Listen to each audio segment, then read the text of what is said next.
अल्लाह ताला ने औरत को मट्टी से क्यों नहीं पैदा किया? औरत को मर्द की पसली से ही क्यों पैदा किया गया? मुअज़्ज़िज़ ख़वातीनो हज़रात, आज की इस वीडियो में आप जानेंगे कि अल्लाह पाक ने औरत को मट्टी से पैदा क्यों नहीं किया, औरत को मर्द की पसली से ही क्यों पैदा किया गया।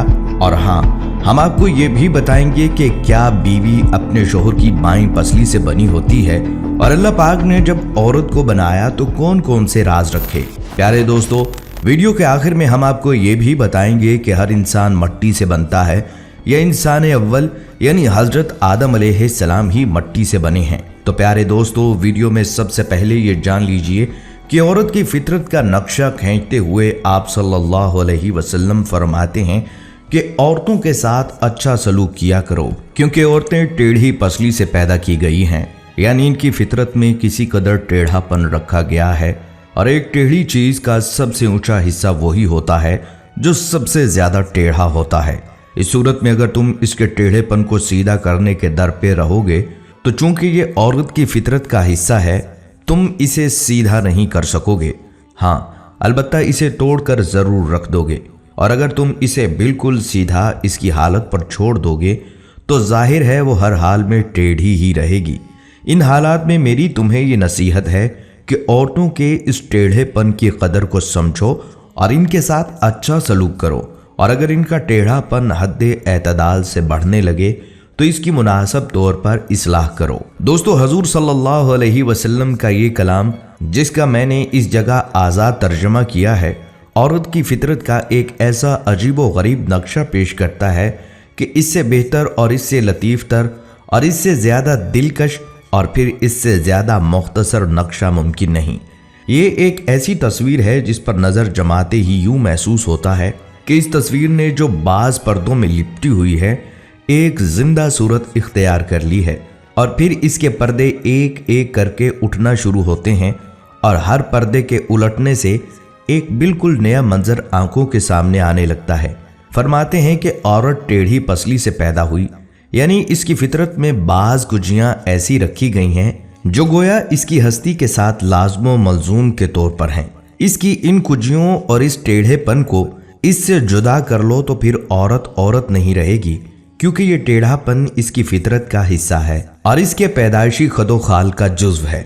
बस अगर तुम औरत को औरत की सूरत में देखना चाहो तो लाजमन इसके फितरी टेढ़ेपन को भी कबूल करना होगा। दोस्तों, अब गौर करें कि ये एक कैसा लतीफ़ मजमून है जो हुजूर सल्लल्लाहु अलैहि वसल्लम ने इन मुख्तसर मगर अजीबो गरीब अल्फाज में बयान फरमाया है कि औरत टेढ़ी पसली से पैदा हुई है। जाहिर है कि इस जगह पैदा होने से मुराद ये नहीं कि जिस तरह माँ बाप से बच्चा पैदा होता है इस तरह औरत टेढ़ी पसली से पैदा हुई, बल्कि अरबी मुहावरे के मुताबिक इससे मुराद ये है कि औरत की फितरत में टेढ़ापन दाखिल है जो इससे जुदा नहीं हो सकता। लिहाजा कुरान मजीद में अल्लाह ताला फरमाता है कि इंसान जल्दबाजी से पैदा किया गया है, जिससे मुराद ये नहीं कि जल्दबाजी के मवाद से इंसान पैदा हुआ है, बल्कि मुराद ये है कि इंसानी फितरत में जल्दबाजी का मादा है।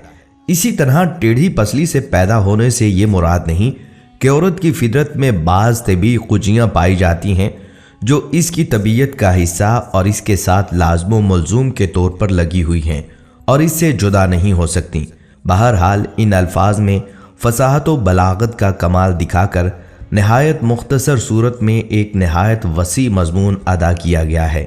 दोस्तों, अगर इस जगह किसी शख्स के दिल में ये सवाल पैदा हो कि औरत के इस टेढ़ेपन से वो कौन सी चीज़ मुराद है जो इसकी उनसियत का कमाल करार दी गई है, तो हर अक्लमंद इंसान आसानी से समझ सकता है कि इसके टेढ़ेपन से इसकी तबीयत का जज्बाती अंसर मुराद है जो एक अजीबो गरीब अंदाज में जाहिर होता है। जाहिर है कि जहाँ खालिक फितरत ने मर्द में अक्ल को गालिब और जज्बात को मगलूब कर रखा है, वहाँ औरत में ये निस्बत एक नहायत दर्जा हकीमाना फेल के नतीजा में उलट दी गई है और जज्बात को गैर मामूली गलबा दे दिया गया है, और यही इसका फितरी टेढ़ापन है जिसे हजूर सल्लल्लाहु अलैहि वसल्लम ने टेढ़ी पसली की पैदावार करार देकर फरमाया कि ये टेढ़ापन सिन्फ नाजुक का कमाल है। औरत में टेढ़ापन रखने की वजह से मुतल्लिक अब सवाल होता है कि ये टेढ़ापन औरत के अंदर क्यों रखा गया, तो इसका जवाब खुद कुरान शरीफ देता है कि जो सारी हिकमतों का मंबा और माखिज है,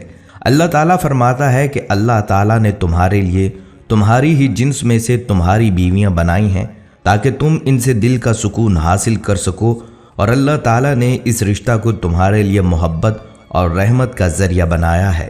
یہ وہ حکمت ہے جس کے ماتحت خالق فطرت نے عورت میں جذبات کے عنصر کو غلبہ دے کر اسے مرد کے قلبی سکون اور اس کی فطری محبت کی پیاس بجھانے کا ذریعہ بنایا ہے۔ ناظرین، یہاں پر اب یہ بات بھی جان لیجئے کہ اللہ نے عورت کو مٹی سے کیوں نہیں پیدا کیا، عورت کو مرد کی پسلی سے ہی کیوں پیدا کیا گیا؟ تو ناظرین، مرد کی پسلی سے عورت کو بنا کے اللہ نے مرد کو اپنی اس حکمت کا اشارہ دیا کہ میں نے عورت کی تخلیق فرشتوں کی لائی مٹی سے نہیں، میں نے اسے تمہارے جسم کے حصے سے اس لیے نکالا کہ عورت کا تقدس اور پردہ قائم رہے، فرشتوں کو بھی خبر نہ ہونے پائے کہ زمین کی لائی ہوئی کس مٹی سے عورت کی تخلیق ہوئی۔ یعنی عورت کے تقدس کی حد تو دیکھیں کہ فرشتوں سے بھی اس کی بناوٹ کا پردہ لازمی قرار دیا گیا، اور پہلی عورت اسی مرد کی پسلی سے نکلی جس کی وہ منکوحہ کہلائی۔ اب بات آتی ہے کہ عورت پسلی سے ہی کیوں نکلی؟ کیا ٹیڑھا پن وہاں سے ملا؟ نہیں، یہاں بھی حکمت سے خالی بات نہیں۔ انسانی جسم میں دل اور بہت سے نازک پارٹس پسلی کے پیچھے چھپے ہیں، یعنی پسلی ایک ڈھال ہے ان نازک پارٹس کے لیے۔ تو اللہ پاک نے عورت کو پسلی سے نکال کے یہ نہیں بتایا کہ عورت میں ٹیڑھا پن ہے، عورت کو بائیں پسلی سے نکال کر یہ بھی ثابت کر دیا کہ عورت ڈھال بن سکتی ہے تو مرد کے دل پر راج بھی کر سکتی ہے۔ اس لیے عورت کو ٹیڑھی نہیں بلکہ اس کے اسی ٹیڑھے پن سے فائدہ اٹھائیں پیار سے، تاکہ وہ وقت پڑنے پر آپ کی ڈھال اور آپ کا اعتماد، غرور اور فخر بن سکے۔ اللہ تعالیٰ نے حضرت آدم علیہ السلام کی پسلی سے حضرت حوا کو پیدا کیا تاکہ دونوں کا تعلق قریب ہو اور اس طرح ان کی محبت اور تعاون کا رشتہ مضبوط ہو۔ پسلی دل کے قریب ہوتی ہے اور دل انسان کی محبت کا مرکز ہے، اس لیے یہ ایک علامت ہے کہ عورت کا مقام مرد کے قریب ہے۔ اللہ نے عورت کو مرد کی پسلی سے پیدا کر کے ایک بہت اہم پیغام دیا کہ مرد اور عورت ایک دوسرے کے ہم آہنگ ہیں، نہ کہ ایک دوسرے کے مخالف یا کمتر۔ دونوں کی ذمہ داریاں مختلف ہو سکتی ہیں لیکن ان کی اہمیت برابر ہے۔ قرآن و سنت میں یہ بات آتی ہے کہ عورت کا مقام بہت اہم ہے۔ حضرت حوا علیہ السلام کا مرد کی پسلی سے پیدا ہونا ایک علامتی عمل ہے جس سے اللہ نے عورت کو مرد کے لیے ایک عطیہ اور مددگار بنایا۔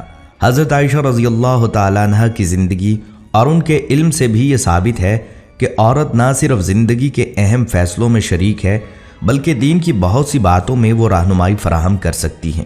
اسی طرح حضرت فاطمہ رضی اللہ تعالیٰ عنہ کا کردار ایک مثالی عورت کا ہے۔ حضرت علی رضی اللہ تعالیٰ عنہ کے ساتھ ان کا تعلق ایک خوبصورت مثال ہے جہاں دونوں کی محبت، احترام اور تعاون کی بنیاد پر ایک کامیاب اور مضبوط خاندان کا قیام ہوا۔ دوستو، میاں بیوی ایک دوسرے کا لباس ہیں، اس لیے دونوں کی ذمہ داری ہے کہ وہ ایک دوسرے کو برہنہ نہ کریں۔ نبی صلی اللہ علیہ وسلم نے صنف نازک کو مارنے، پیٹنے یا اس کو کسی قسم کی تکلیف دینے سے سختی سے منع فرمایا۔ حضور صلی اللہ علیہ وسلم نے فرمایا، تم میں سے کوئی اپنی بیوی کو اس طرح نہ پیٹے جس طرح غلام کو پیٹا جاتا ہے اور پھر دوسرے دن جنسی میلان کی تکمیل کے لیے اس کے پاس پہنچ جائے۔ ایک دفعہ نبی صلی اللہ علیہ وسلم سے بیویوں کے حقوق کے متعلق پوچھا گیا تو آپ صلی اللہ علیہ وسلم نے فرمایا، جو تم کھاؤ اس کو کھلاؤ اور جو تم پہنو اس کو پہناؤ، نہ اس کے چہرے پر مارو، نہ اسے برا کہو اور نہ جدائی اختیار کرو۔ آپ صلی اللہ علیہ وسلم نے اپنی بیویوں کو مارنے پیٹنے والوں کو خراب لوگ فرمایا۔ اپنی بیویوں کو مارنے والے اچھے لوگ نہیں ہیں، اور خود نبی صلی اللہ علیہ وسلم نے اپنی بیویوں میں سے کبھی کسی پر ہاتھ نہیں اٹھایا۔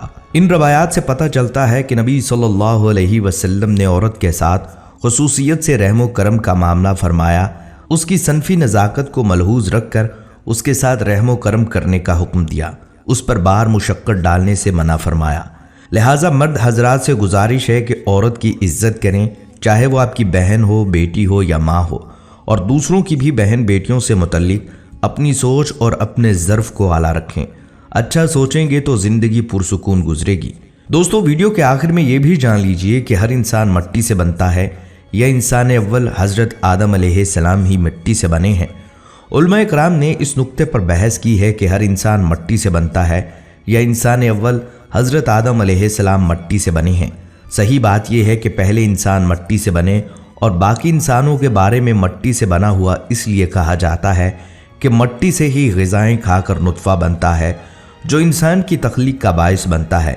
ये हकीकत हमें यह सबक देती है कि हमारी तख्लीक की इब्तदा एक अजीम हकीकत से हुई और हम सब का ताल्लुक़ इस ज़मीन से है जो अल्लाह की कुदरत का एक मज़हर है। जब हम अपने वजूद पर गौर करते हैं तो हमें अपनी हकीकत और अपने मकसद की अहमियत का अंदाज़ा होता है।